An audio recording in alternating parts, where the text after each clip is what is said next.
ओम शांति।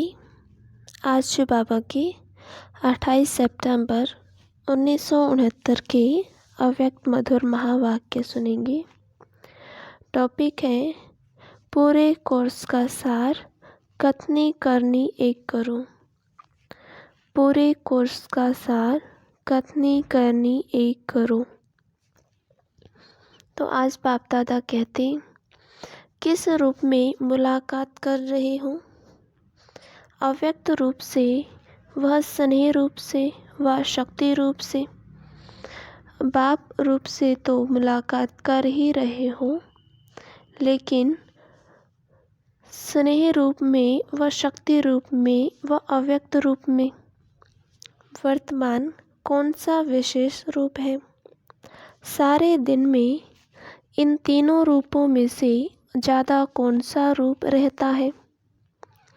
इन तीनों से श्रेष्ठ कौन सा है।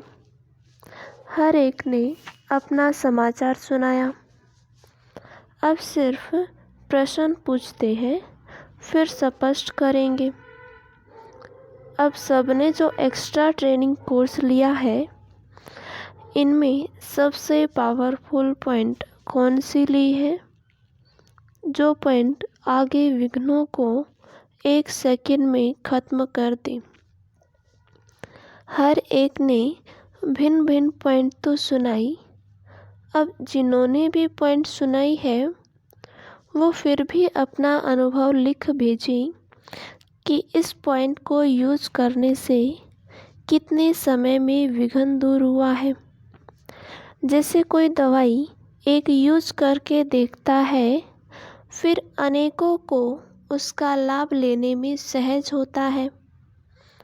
तो यह सब भिन्न भिन्न पॉइंट जो निकली है, उन सब का सार 2 शब्दों में याद रखो, जिसमें आपकी सब बातें आ जाएं।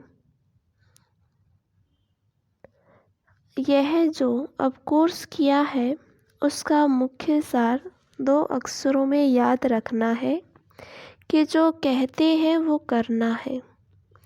कहते हैं हम ब्रह्मा कुमारी हैं, हम बाप दादा के बच्चे आज्ञाकारी हैं, मददगार हैं। जो भी बातें कहते हो वो प्रैक्टिकल करना है। कहना अर्थात करना। कहने और करने में अंतर नहीं हो, यही आपके कोर्स का सार है। कहते तो आप कई वर्षों से हो, विकार बुरी चीज़ है, औरों को भी सुनाते हो, लेकिन खुद घर गृहस्थ से न्यारे होकर नहीं चलते हो, तो अपना ही कहना और करना बदल जाता है।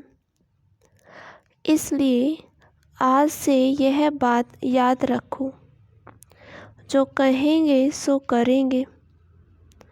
जो भी सोचते हो अथवा दुनिया को भी जो कहते हो, वो करके दिखाना है। सिर्फ कहना ही नहीं, करना है।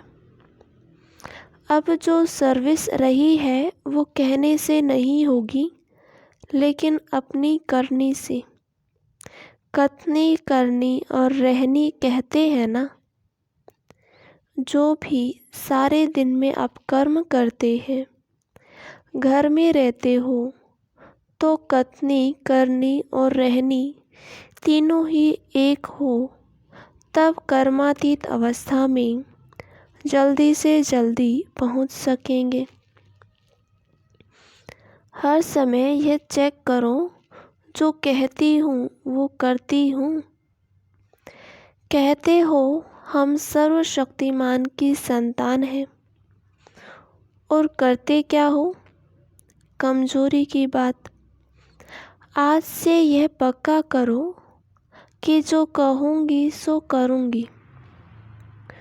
जो खुद ऐसे बनेंगे, उनको देखकर और भी आप ही करेंगे। आपको मेहनत करने की ज़रूरत नहीं रहेगी। अब तक तो यही उल्हाने मिलते रहते हैं कि कहते एक है, करते तो दूसरा हो। उल्हनों को ख़त्म करना है। उल्हना ख़त्म हो फिर क्या बन जाएंगे? अल्लाह अर्थात ऊंच बन जाएंगे। जितना अल्लाह बनेंगे तो फिर नए चाहते हुए नाम वाला होगा। तो किए हुए कोर्स की यह शिक्षा है मुख्य सार। सबसे खौफनाक मनुष्य कौन सा होता है जिनसे सब डर जाते हैं? दुनिया की बात तो दुनिया में रही, लेकिन इस दैवी परिवार के अंदर सबसे खौफनाक नुकसानकारक वो है जो अंदर एक और बाहर से दूसरा रूप रखता है। वो पर निंदक से भी जास्ती खौफनाक है, क्योंकि वो कोई के नज़दीक नहीं आ सकता, अर्थात स्नेही नहीं बन सकता। उनसे सब दूर रहने की कोशिश करेंगे। इसलिए इस भट्टी में आप लोगों को ये शिक्षा मिली। इसको सच्चाई और सफाई कहा जाता है। सफाई किस बात में, सच्चाई किस बात में? इनका भी बड़ा गुह्य रहस्य है। सच्चाई जो करे वो ही वर्णन करे, जो सोचे वही वर्णन करे, बनावटी रूप नहीं। मनसा वाचा कर्मणा तीनों रूप में चाहिए। अगर मन में कोई संकल्प उत्पन्न होता है तो उसमें भी सच्चाई चाहिए और सफाई। अंदर में कोई भी विकर्म का कचरा नहीं हो, कोई भी भाव स्वभाव पुराने संस्कारों का भी किचड़ा नहीं हो। जो ऐसे सफाई वाला होगा वही सच्चा होगा, और जो सच्चा होगा उनकी परख क्या होती है? जो सच्चा होगा वह सबका प्रिय होगा। उसमें भी सबसे पहले तो वह प्रभु प्रिय होगा। सच्चे पर साहिब राजी होता है, तो पहले प्रभु प्रिय होगा, फिर दैवी परिवार का प्रिय होगा। उसको कोई भी ऐसी नज़र से नहीं देखेगा। उनके नज़र वाणी में, उनके कर्म में ऐसी परिपक्वता होगी जो कभी भी न खुद ही डगमग होगा, ना ही दूसरों को करेगा। जो सच्चा होगा वह प्रिय होगा। कई समझते हैं कि हम तो सच्चे हैं, लेकिन मुझे समझ नहीं आता है, समझा नहीं जाता है। सच्चा हीरा कभी छिप थोड़ी सकता है। इसलिए ही ये समझना मैं ऐसा हूँ, परंतु मुझे ऐसा समझा नहीं जाता, यह भी सच्चाई नहीं है। सच्चाई कभी छिप नहीं सकती है और सच्चे सबके प्रिय बन जाते हैं। कई यह भी समझते हैं कि हम नज़दीक नहीं हैं, इसलिए ही प्रख्यात नहीं हैं। लेकिन जो सच्चे और पक्के होते हैं वो दूर होते हुए भी अपनी परख छिपा नहीं सकते। कोई कितना भी दूर हो, लेकिन बाप दादा के नज़दीक होगा। जो बाप के नज़दीक है वो सबके नज़दीक है, तो सच्चा बनना है। सफाई का सबूत चलन में दिखता है। सिर्फ समझना ही नहीं है, लेकिन कर्म में करके दिखाना है। जो कर्म हो वो दूसरों के सर्विस के निमित्त हो। अपनी मनसा वाचा कर्मणा को चेक करो। आप अपने को क्या कहलाते हो, और बाप दादा भी आप सभी को क्या टाइटल देते हैं वह याद है? सर्विसेबल बच्चे हैं। तो जो सर्विसेबल हैं उनका हर संकल्प, हर शब्द, हर कर्म सर्विस ही करेगा। भाषण करना, किसी को समझाना सिर्फ यही सर्विस नहीं है, परंतु जो सर्विसेबल है वो हर सेकंड सर्विस ही करते रहते हैं।